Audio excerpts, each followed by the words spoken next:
Right, welcome back, guys, to the channel. We're playing some more Snooker 19. It's been a while. I think the last video was with Rainy Lamb.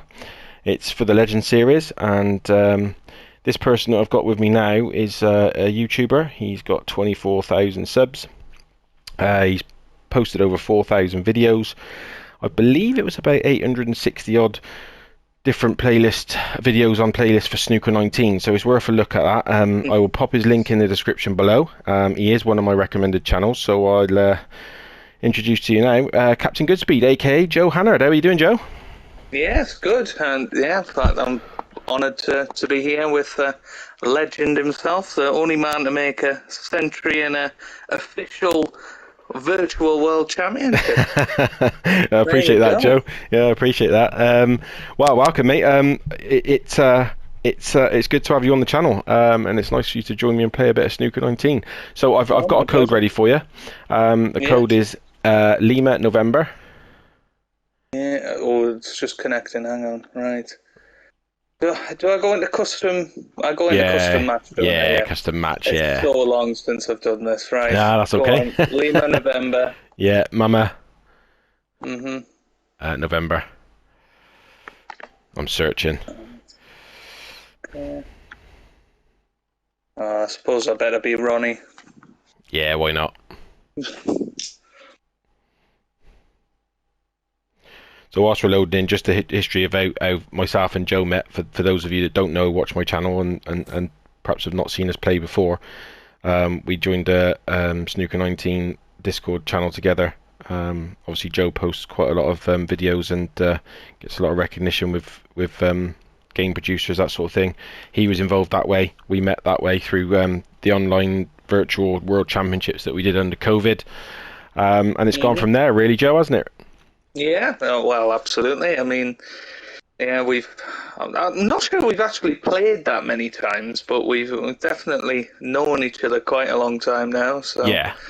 Well, we all seem to avoid each other in draws and things. So, yeah, it does happen like that sometimes. Or get knocked out before playing each other.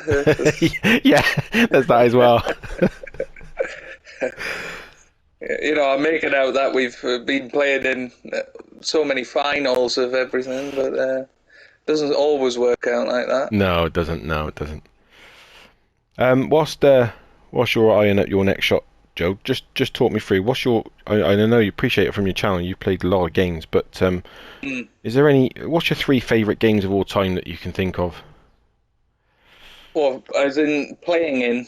Yeah, any games in all of your gaming life, I guess. Yeah.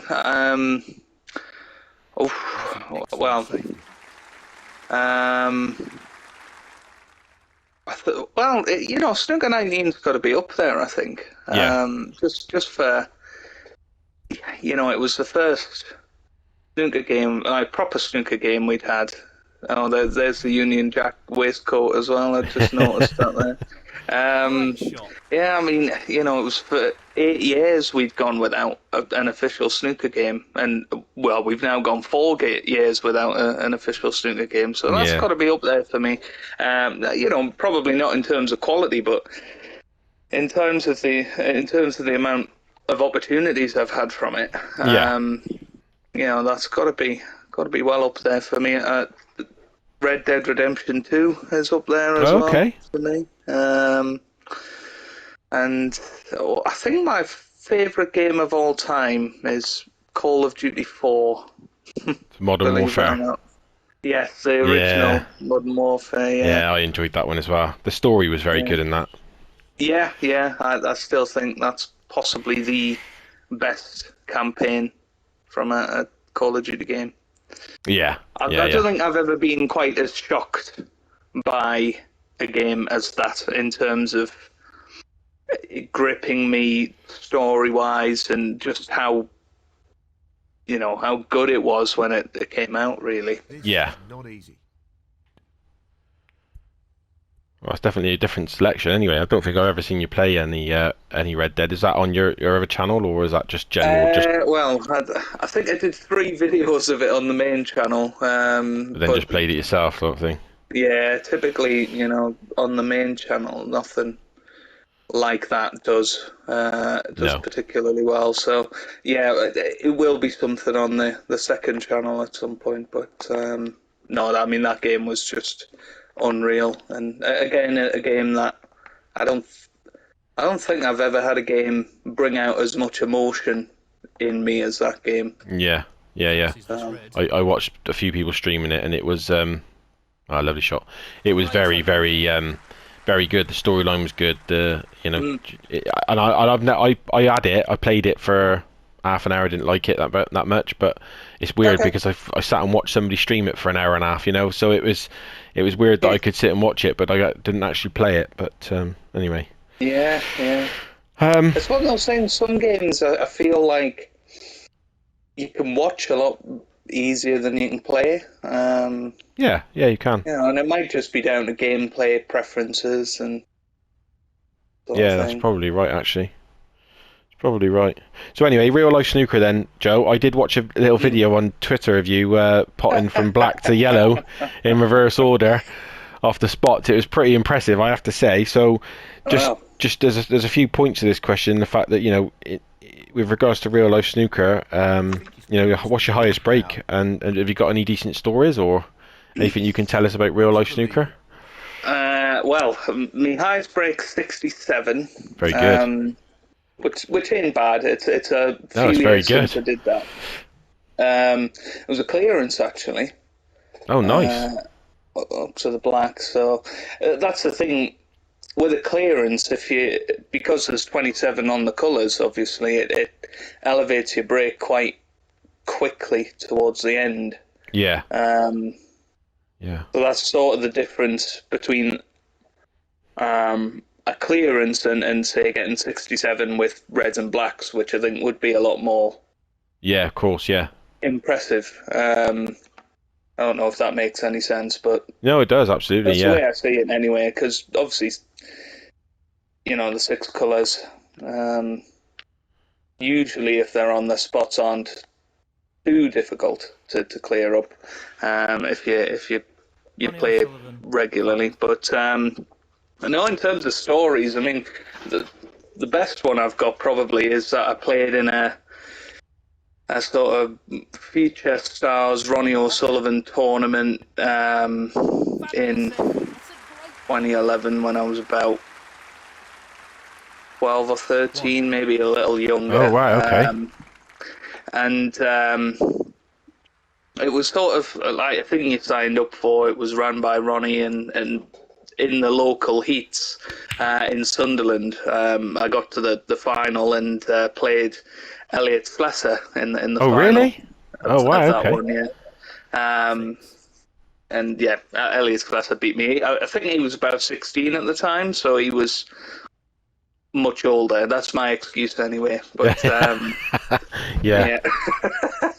Yeah, and he had his own snooker table at home and all of that. I mean, I went every Saturday with my uncle to the local snooker club and played 3-4 hours, and that was it for forever for me. I'd never practiced or anything like that. No. So it was, I suppose, looking back, that was a good achievement. There wasn't many players in the tournament. The standard wasn't fantastic, but to say that Elliot Slesser was the person that got in the way of me getting through the regional heats was I suppose a bit of a claim to. No, absolutely. Yeah, definitely. Fame. I'm not sure it would.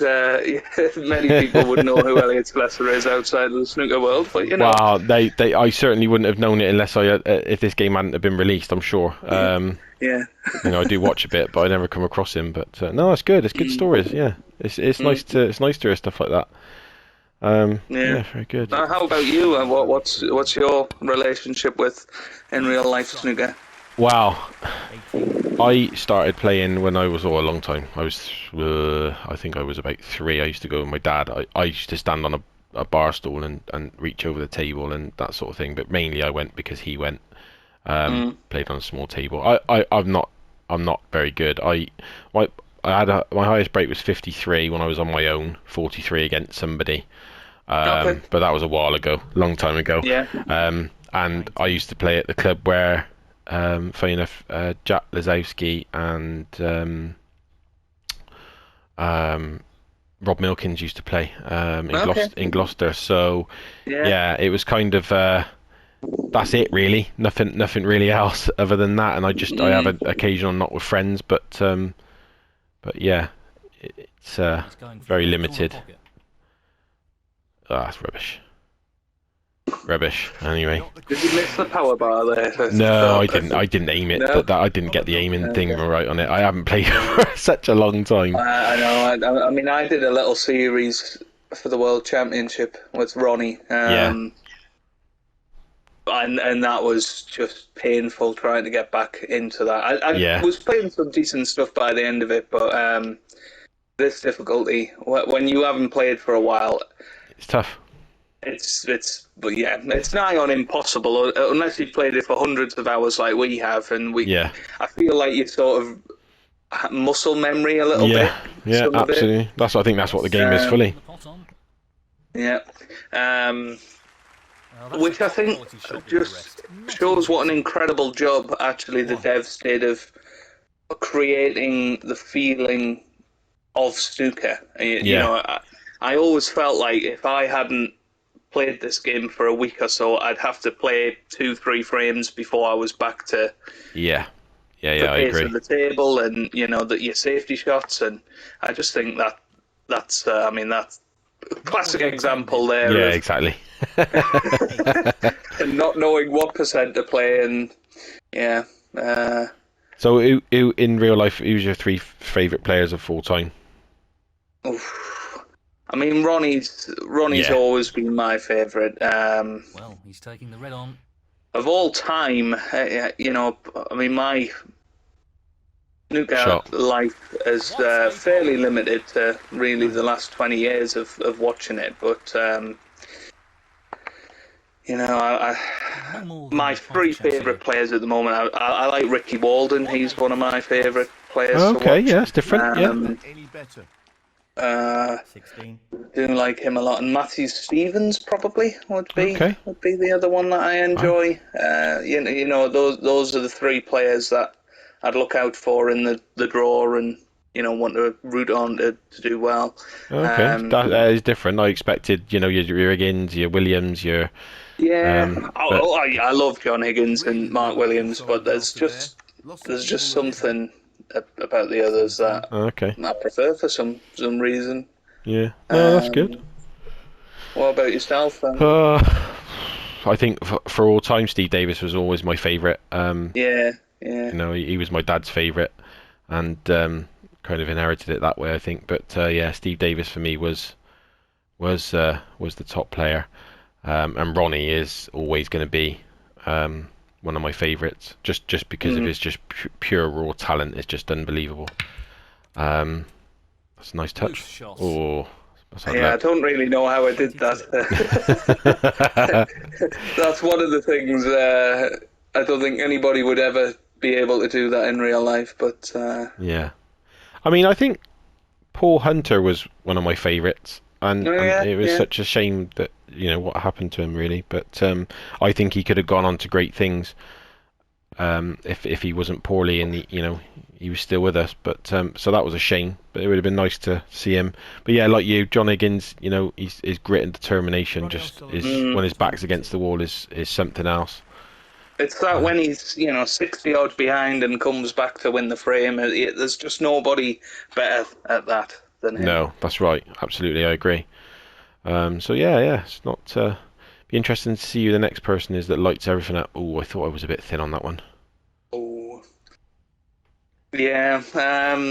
So on the reverse side, then, Joe, what sort of if you put the snooker on and 2 players are playing, what 2 players are going to make you not be that interested to watch? I wouldn't say hate or dislike as such, but is there any? This is a controversial one, but Judd Trump. I can't stand. Yeah. I can't stand watching him play. Well, you're the same as me, Joe. So. Yeah, Judd Trump. I'm not the biggest. I respect Mark Selby a lot more than I respect Judd Trump, for instance. But I can't say I enjoy watching him. Mm. So if it was them two playing each other, that would turn me off probably. Yeah. I actually agree. Judd for me, he's I think in his mind he's better than he really is. Don't get me wrong, he's a fantastic player. He is really good, but I don't I like. think he could be better than he has been. Oh yeah, 100%, absolutely 100%. But I feel that he's a little bit cocky. Yes, well, And absolutely. Yeah, so yeah, I'm with you on that one. Absolutely 100% agree with you. I wouldn't watch them either. Anthony McGill's another one for me. I struggle to watch Anthony McGill. Yeah, I agree with that actually. I went to the Crucible this year, and it was Anthony McGill versus Lazowski actually. So, and it was that first session that McGill won 7-1. So I actually seen him in full flow, and that was the most I'd ever enjoyed watching. Yeah, McGill actually. But there was just certain comments from McGill a few years ago that I just really didn't like, and I guess it's probably been the same with Judd. Oh yeah. I think it's not really the vibe in snooker to be a bad loser, and I guess that's what it is. I don't think anybody, Hendry's probably the worst loser of anybody, but I don't think anybody ever said, I hate Hendry because he's a sore loser, No, that's right. Whereas I see that all the time about Judd Trump. So yeah. Yeah, I don't disagree with that. I think that's a fair assumption on all of them, really. To be fair. So within the game, then, Joe, what event or match has sort of been a standout one for you? And it's easy to ask what your highest break is because I already know it. But can you share that with us as well? And on what setting? Well, I mean, to be honest with you, I've had a lot of standout matches in career mode. There's some. I know the AI do get a lot of stick on this game, but when they're on it, they can pose a much greater challenge than a human because. You'll be thrilled with that. Thanks. I always did like a double in this game. I don't know why. But, I forgot what I was saying though. It was about I feel like human players can play some shots much better than the AI ever can. Yeah. Like this long black that I'm about to take on, the AI would never dream of it. However, like cutbacks, I think the AI are a lot better at getting out of snookers. Oh yeah. The AI, so they pose their own challenge. Really, I can't believe I keep knocking one red out and having to play the leaving double yourself a double again. Time. So I had one with Mark Selby actually in the recent playthrough with Ronnie just at the World Championship, and I was 16-10 down in the semi-final, and I managed to come back and you win won that. Oh, 17-16, yeah. Get in. No, not quite. But I've probably just gifted the frame to you now, unfortunately. Oh, I don't know about that.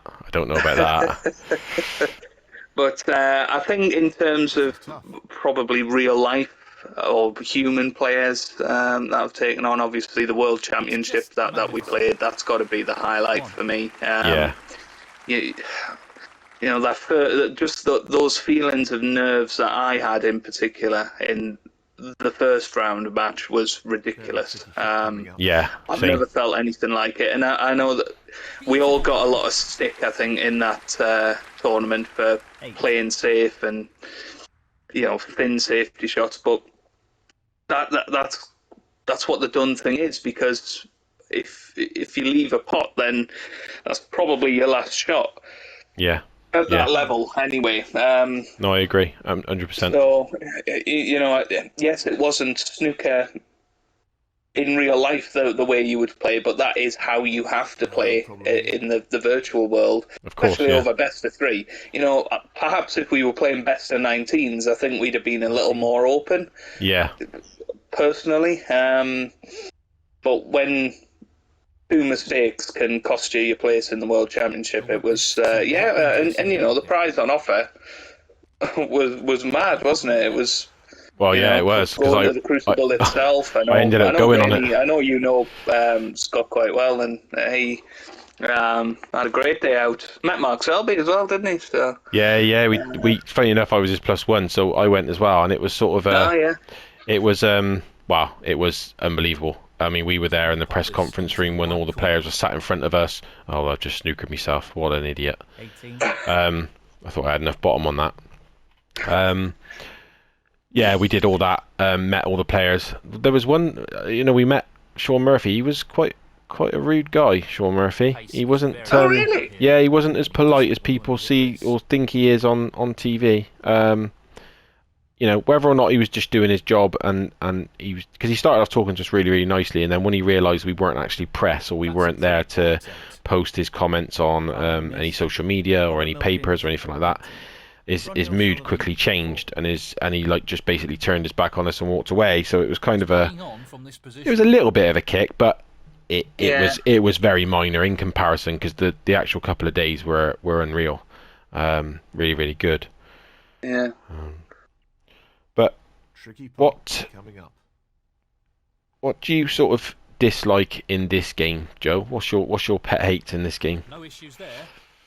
I think for me, in the career mode, the lack of a tournament tree or anything like that. Yeah. So that not being able to see who you could play, not being able to see how any other players are doing. I think that's really quite poor. When that was in a game from 2003, I don't think that was something particularly hard to put in. I know at the start there was a lot said about not having your own character, and I don't get me wrong, I would love it if we did have our own character, but I don't actually think it made as much difference as I thought it would. No, I don't think that. Currently in this state, I can't imagine building a pro being beneficial in any way, to be honest, unless they're going to incorporate something like PGA, where you have to build your player up and get better at long pots. Yeah. I know they did that. I know it wasn't the same developers, but I think it was 2009. The snooker game had the sort of RPG element, and it like lengthened your aim and aid and things, which I think is quite a nice idea. But then when you get better at the game, you actually need less of an aim and aid, really. Yeah, that's right. I think all in all, it probably is the best set of aim and aids that has ever been made for a snooker game, though, because even on amateur difficulty, you can still miss pots. Yeah. Difficult pots, that is. The cutbacks are almost impossible on all difficulties, so you'd almost be better off without an aim and aid on the cutbacks. But the tournament tree is a massive one for me. Genuinely, I think that's probably about it. Other than I'd like a few more waistcoats in there. I'd like to be able to maybe, pick your own colours rather than have to unlock a purple There's no black waistcoat in the game, and I don't know why that's a thing. That's just stupid. The one that should be. The one that literally every player wears. Other than a very select few. But I think also the fact that we haven't had a sequel. I think that's also the thing I hate the most about it, because what we were almost promised at the time was a yearly franchise like FIFA, and they've just completely abandoned it now, and I think COVID obviously didn't help with that at all. No. As far as I know, the next game was in development from conversations I had with developers right at the start of the cycle. I interviewed the the game director, and you know, he was very much off camera. He was very much talking to me of like, oh, we're gonna have to get you down and you know, play in house and that sort of thing. Great shot. So I was really excited for all of that to happen, but none of it did. And you know, I think obviously COVID hit, and then I believe Lab 42 was sold to Sumo Digital as well. That's right, which yeah. I don't know if that's affected it at all. I don't know. Well, It's it tough is to a say. shame. But we hear nothing now.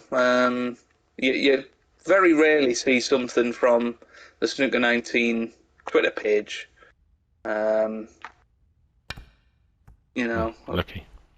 but Frame conceded. yeah, that's what I'd like, I suppose, is another snooker game for them to have built from this, because Yeah, I mean, think it's an awesome platform, really. Yeah, I agree, and I think with majority of it built already, there's probably not a lot they need to program in to create a new game. Because the actual aesthetics of it, I mean, I appreciate the players probably need a little bit of work, and the motion of them needs a little bit of work, but the actual table, the ball motion, the physics of it isn't a disaster. So if they were to add stuff like, you know, the competition trees for who you're going to possibly draw, who you're not going to draw, you know, and how the competitions run, as well as adding your own pro and all that sort of thing, I can't imagine that being a massive exercise to get another game out on the market. But No. who knows? They must have their reasons. We're just not privy to them. It must be something, you know, other projects, that sort of thing. But the fact that we hear nothing, that's always the most frustrating thing. You know, Yeah. I've tried to set up multiple interviews with anybody to just get some sort of word. Yeah, because it could be as simple as, oh, we've got no plans to do this, and that's fine. But this whole limbo of not knowing is the worst bit for me. Yeah. What's your least favourite bit of the game? I mean, the fact that the game crashes like it does is a pain, you know, and I think that's just more to do with the lack of updates and fine tweaking. But you should be able to set up more than the best of 7, and you shouldn't have to worry about having to reset it or start again, just because the long periods makes the game crash. So that's frustrating for me. Half chance. I'm not a lover of the online tournament. Obviously, it's just flawed. You know, but I'm not really bothered by that too much, because I just think it's just, if people are going to cheat, they're going to cheat. You know, if they find a loophole, they're going to do it, and I think it just spoils the whole game. So I've not had any involvement in that since probably after the first year it was released. Same here. The only thing I was playing it for was the rewards, really. There was nothing else. Because the fact that it reset your scores all the time as well, that was a good job, by the way. Thank you. That was really annoying, and I know that did. You know, I was in the top 6, 7 of the very first tournament. You know, and I was doing a series of it on YouTube, and then for it just to reset one day was just it's a nightmare. And I never really played much of it again. I think the online in general was quite basic. I agree with you. I think that the best of 7s was very limiting, and why you couldn't sort of save a match halfway through and pick it up later. Yeah, and that's another minute thing that they could add to the game, you know. So I think there's room now. I genuinely believe that, and don't get me wrong, I'm sure that they're aware of what everybody's belly aching about, and I'm sure that it's in their list to do if they ever plan to do another game. But I'm not surprised. it's just a lack of knowing, isn't it? You know, we're just not being kept in the loop and being kept up to date with their plans. It's a bit frustrating, but yeah, I mean, I'm just of the opinion that it's not going to happen now. I think simply because we just hear nothing now. You know, they don't even talk about this game. The only reason they talked about it recently was because they were changing the servers or something. Yeah. I have a feeling the next message that will be the servers have shut down, and that's that. Oh, no doubt. Yeah. You know, I mean, at least we got another snooker game. You know, I think for many, many years, we thought that was it with 2011. I remember, because I was dabbling in a bit of snooker content before this was announced, actually. I was doing 2005 on the channel. Yeah. And lots of people were saying, why hasn't there been a game? And for me, it was just, well, snooker's a really small sport now. Yeah. And games are so expensive to make. Why would anybody make a snooker game? Perfect position. And people come out with outrageous comments like, "Oh, EA should make a snooker game," and that would just never ever happen now. No, it wouldn't.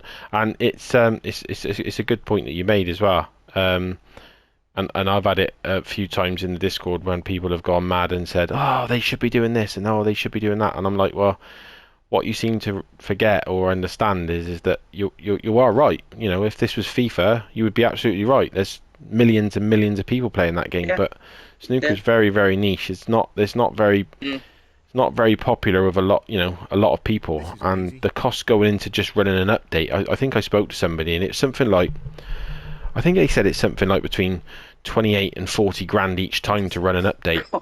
So when they're doing that and not actually selling the game, you can't blame them for not running an update, you know. So it's bizarre. It just is what it is, isn't it? You know, there's just not a lot you can do about it. Yeah, I mean, what I'd quite like to happen, I think what Snooker Night, that was unlike the Halborn of old. He's a bit rusty. It's like when Ronnie came back after a year out. Yeah. But what I'd quite like is the ability to do mods. I think if you could mod the PC version of this game, I think it would have really helped. I think if the community could have got involved with adding in player models and adding in tournament venues, and a little bit like the cricket games and the AO tennis and things. They've always had community added things, and I think that could have really elevated this game. Yeah. And kept it going to now, because we could have been playing a 23-24 update. Now that Q School's done, we could have been doing that. Yeah. Led by the community. And because I think a lot of snooker fans are very obsessive about the sport, I honestly think we'd really pushed it on and been able to do something quite special with it. But I think that was a missed power ball. Oh, missed power, I was going to say that wasn't on the line that it should have been.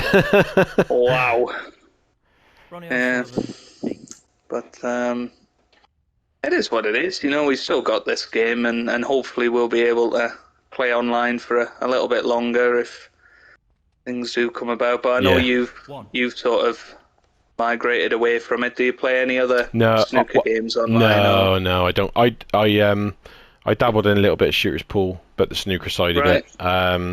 But no, I finished my I finished the Platinum series that I was doing finally, and I knocked Snooker 19 on the head, just because it's stale now. It's for me, it is anyway. I know, appreciate a lot of people it isn't, and they love it still. And the Discord's still thriving, and there's still loads of people that still want to play and they want to get involved in tournaments, which is fine. It's great, and I'm still in that Discord, but I was only really sort of touching upon getting some legends in that have played the game for as long as they have since it's been released, that sort of thing, and just getting their take on real life stuff alongside the game stuff, really. So I thought it'd be quite interesting for people to see. Yeah, well, yes, and thanks for asking me along as well, because as I say, it has given me a lot of opportunity, this game, that I never would have had. But I think, just to sort of bring it back to where was the missed opportunity with Snooker 19, and I think that when we did that virtual world championship, there was a lot of interest from the playing snooker community. I wouldn't necessarily say it went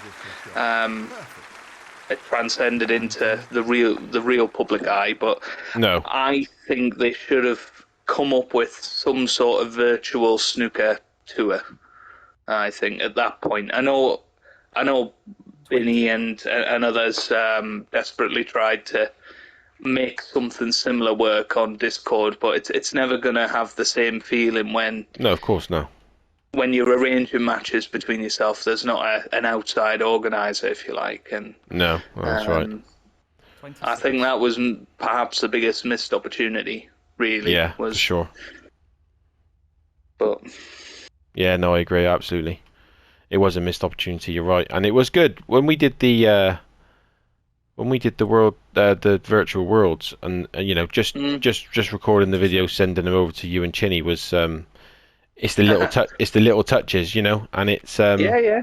and it does keep people interested, and it must give them an idea to think, oh, actually, do you know what, we could do this then, and we could do that, and that sort of thing, and but it's just a shame that it didn't work out like that. You wanted more control. Yeah. It's I think when you look at all the other esports that have come out, I think particularly post-COVID, F1 esports is pretty massive now, and I mean there's Premier League esports, and I'm not going as far to say as snooker would have gone anywhere near that, but I think they could have piggybacked a little bit and got into the esporting world, and because there are some seriously good players. I mean, a lot. No disrespect to you, but players that are a lot better than us as well. And I would say that lots of people see us as being some sort of snooker 19 gods, but there are people that trounce everyone. Yeah, no, you are absolutely right. I mean, we got somebody in the Discord, Lucky Kappa, and the guy's a machine. You haven't seen, honestly, you have not seen anything like it. Sam Miller's, he's another one. Obviously, Rainy Lamb. Yeah, well, he won the one I put together, didn't he? So yeah, and very, very, they're really good. Jay Page, again, very good, consistent. Yeah.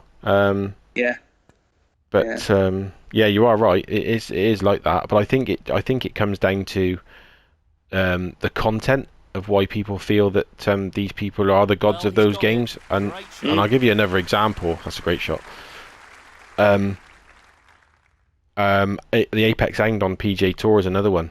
Yeah. I think he's in the elite on TGC Tours. But you look at the other guys, and they are massively in front of him. But he is the biggest content creator for PJ Tour, and everybody consider him a god just because of that reason. Yeah. Don't get me wrong. Absolutely. Don't get me wrong. He is very good. He is a good player.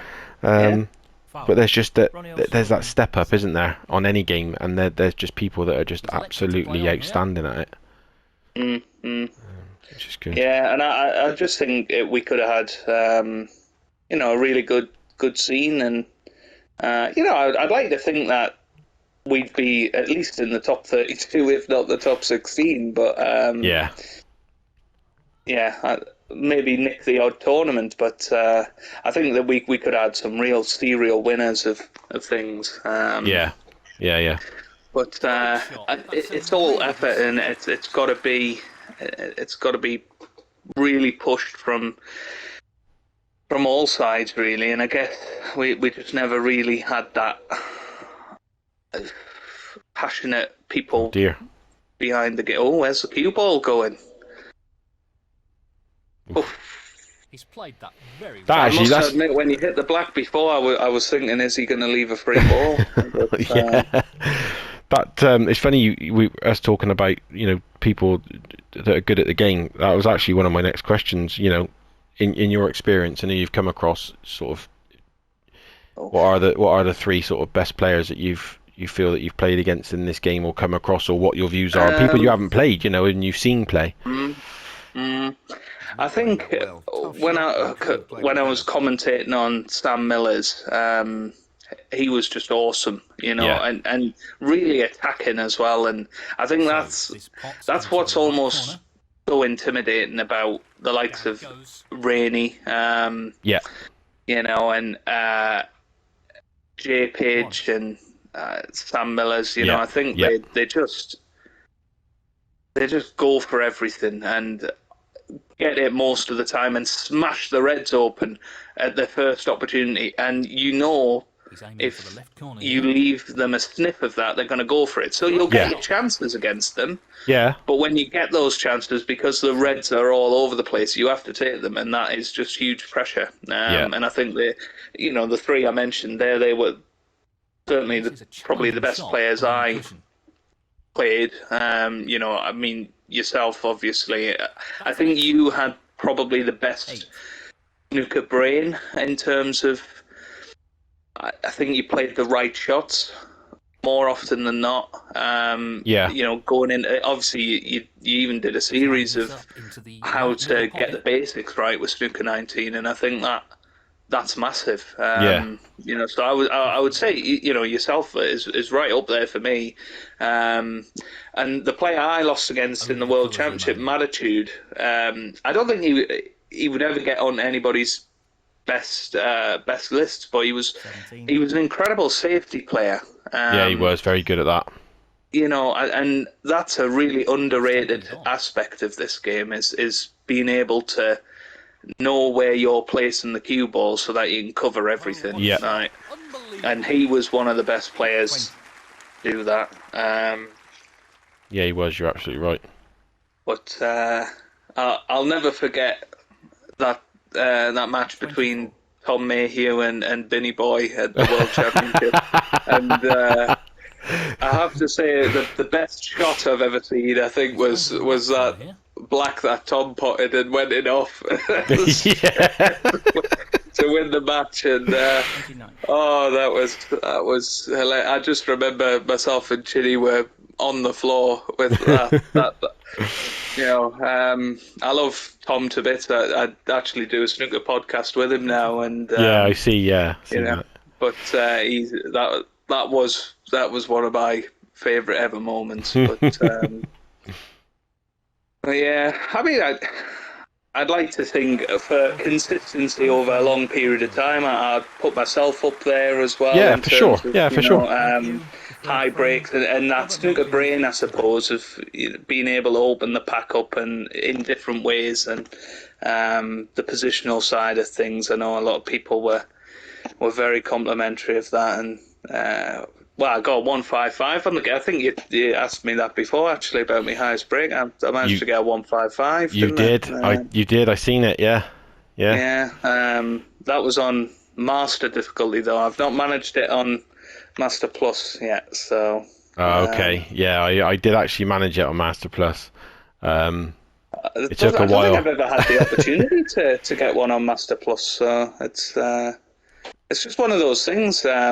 Because I play the AI most of the time, it's very, very rare you get a chance against them. Sure. I feel like because so many human players miss the break-off shot,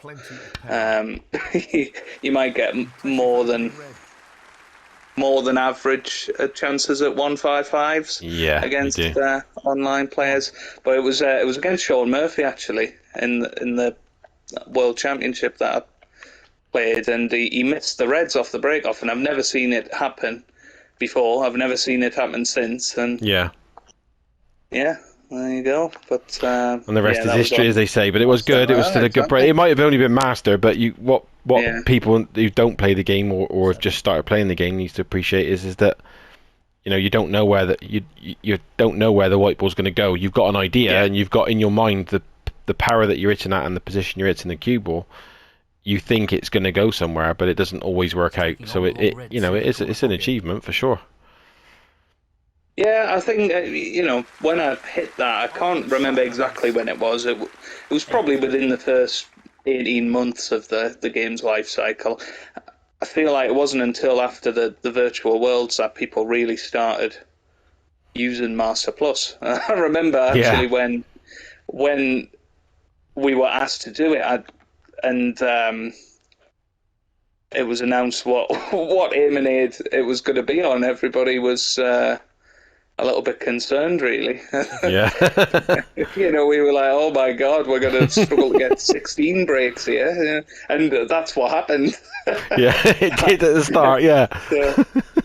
So, as I say, you were the only one that really got, you got that 1-3-4, I think it was, in the opening frame. And I don't think any opening match that you played in, nobody got even close to that, I don't think. No, So, I think in the first frame I had 85, right, but then yeah. I think in see, this is the thing. See, I had a deciding frame. 21. But it wasn't shown, wasn't it? That was that. It was against Chinny, wasn't it? Was it Chinny? Yeah. There was something. There was one match. I don't know if it was that one, but the 1-3-1 was the last frame, the deciding frame, I believe. Right. But yeah, there was one match. I don't know if you remember, but somebody had played. Because we had to do it all in single frames, and that was stupid. But there was one frame that somebody had played at Ali Pali. that was me. That was me. I played. It was against Welsh. Yeah, it was against Welsh Boone. So that was the I think that was the round after Chinny, I believe. But yeah, what happened was, because obviously, like you said, you play one at a time, didn't you? So I did the first frame and I set it up at the Crucible, which is what it should have been. Then when he set it up Ali Pali. I didn't notice. We played the frame and I won it, or he won it, or I can't remember what it was. But they let us off in the fact that they said that it wouldn't have changed the result, so they just deleted that frame out and just made it a 2-0 win for me as opposed to a 2-1. Yeah. But equally, I guess if it had been different, we'd have had to replay it. But yeah, it's just so ridiculous when you think about it, isn't it? That it was so, that part of it was so controlled, and yeah, this, that, and the other. But equally, other parts of it weren't the best organised and things. But no. yeah, I mean, the very fact that you had to record it through your PS4 at the time, and you had to upload it, WeTransfer, and oh my God, it was so painful, so much of a hassle. Yeah. And then the fact that myself and Chinny were commentating, because there was a lot of reaction as soon as that first match came out. Because I think it was Binny Boy and Tom, wasn't it? Tom was Joe Trump. So, yeah, I mean, there was no commentary. People were up in arms about it, and I just feel like there was things like that, and they just didn't. And they got Dave Hendon in for the final, didn't they? They did, yeah. Yeah. I mean, he would commentate on anything snooker. I honestly don't know how they got him to agree to that. And he sat in his bedroom, probably, watching nearly 3 hours of I miss you, Parallel. snooker. Yeah, it was nervy. It was, because it went on forever. I do wonder, I was thinking about it when I was watching. I was thinking, I wonder if Dave was sat there rolling his eyes going, Jesus, are you actually going to pop these balls or what? Well, it was how, what made me laugh was when, it was like a mid-range blew into the corner, and he'd be going, oh, wow, what a shot that is. And, yeah. Yeah. It's that classic thing of, in real life, yes, it would be an okay shot, but on snooker, it's a given. Virtual snooker is just completely a different kettle of fish. As I'm sure, virtual anything is different. Virtual Call of Duty, I'm sure, is very different there. Yeah, you don't get respawned in that, Joe. Real life. So, yeah. I did find that funny, though, and just the idea of Dave Hendon sat in his bedroom or his home office just commentating on this, and I'm sure whoever he lives with must have thought, what on earth are you doing? You've gone completely nuts. You're commentating on people not even playing real snooker, and you're watching 3 hours of it with a high break of 14. No, it wasn't quite that bad, but I remember me and Chinny commentating on that, because we also got exclusive footage of it because we were commentating on it for Chinny's channel, and I remember we had to take multiple breaks, and we were just like, "Is this going to be over yet?" And it just kept going on and on, and I mean, it was 3-2 in the end, I think, wasn't it? It was, yeah. It was. I know the record's just been broken, actually, for the longest ever best-of-7 match. I think 8 hours and 4 minutes, so... No. I think had it been a best-of-7, we might have got there. Yeah. So, I remember speaking to Scott after, and I was sort of saying to him, you know, well, what happened? He goes, I don't know. He said I need a fag. He said it went on forever. He said I've never been so mentally drained playing a game of snooker on the PlayStation. He said it's unbelievable. Yeah. And obviously he taught me through what was happening. And of course I was going, oh my god, like what's happened? Well, yeah, I mean, you know, he must have forgotten who won the first frame by the time they got to the end of the match. So, yeah, but you know, it was obviously a lot on the line, and I can't remember. Was there a monetary prize? Or no. There was a signed snooker cue. Now, for Lamb, and obviously the couple of days at the Crucible. Yeah. But I mean, it was. Was it Benny? Was Benny his name? Matitude. Was that? I might be wrong there. No, somebody was called Benny. I'm really terrible, to be honest, but I haven't spoken to these people for 4 years, so I have no idea what any of their names are. But did he? Because he was invited over to the Crucible as well, wasn't he? Well, he was, he's just lost touch. He just absolutely lost touch, and it didn't happen. So I don't know what happened. I didn't really chase it up, and I don't think Lamb did. I think he might have mentioned it to the chap that was arranging it for us. I forgot his name now, but yeah, nothing come of it. So it was just left as it was. But anyway, amazing, absolutely unbelievable couple of days. You know, met Stephen Hendry, picture taken with Ken Doherty, Neil Robertson. Obviously, we spoke to Mark Selby and his wife in the corridor just before you go out as well. So he approached. It was quite nice. He was really nice guy, and obviously it did all just come out about his mental health and what he was suffering with and all that sort of thing. But he seen me and Scott go through the players' entrance door, and he actually chased after Scott to speak to him. So I thought it was a really nice touch. And he actually said he watched the whole final. Him and his missus. It would have been pure snooker for Mark Selby. So yeah, and it was sort of it was quite nice to hear. He said, we know it went on for a long time, but we were sat there with snacks and everything, and we were sat on the sofa and we was cheering you on, and it was like it was so good to hear. It must be so cool though, like for Mark Selby to see himself in a video game and somebody representing him and winning the thing that he's won 3 times up to that point. Yeah. It must be. It absolutely must be, and it was the same for me as well, because you know I represented Mark Williams, and we seen him in the reception area where the press were doing their press releases and all that sort of stuff, and I sort of approached him and said, "Oh, Mark, you know I represented you in the virtuals." He goes, "Oh, he had a better QR than me," sort of thing, and that sort of broke the sort of the tension a little bit, and we ended up talking about his golf and how he's getting on and what he likes and what he doesn't like and all that sort of. He was such a nice guy, and it was good. It was really good. Yeah. Ronnie, nobody got anywhere near. He was. I've been intrigued to know. I can't remember who played as Ronnie now, but like if they won, if they won the tournament, would they have got as much access to everything as you guys did? Wow, who knows? I mean, it was quite strange though. Trump, for instance, you know, if Tom had won it. Well, yeah, absolutely, so, and he was another one that kept himself to himself. I think he was late. Actually, he was late to the press conference. Turned up after, and but yeah, Ronnie, he didn't interact with any of the players really, and he very much keeps himself to himself, a lot like Steve Davis used to do years ago.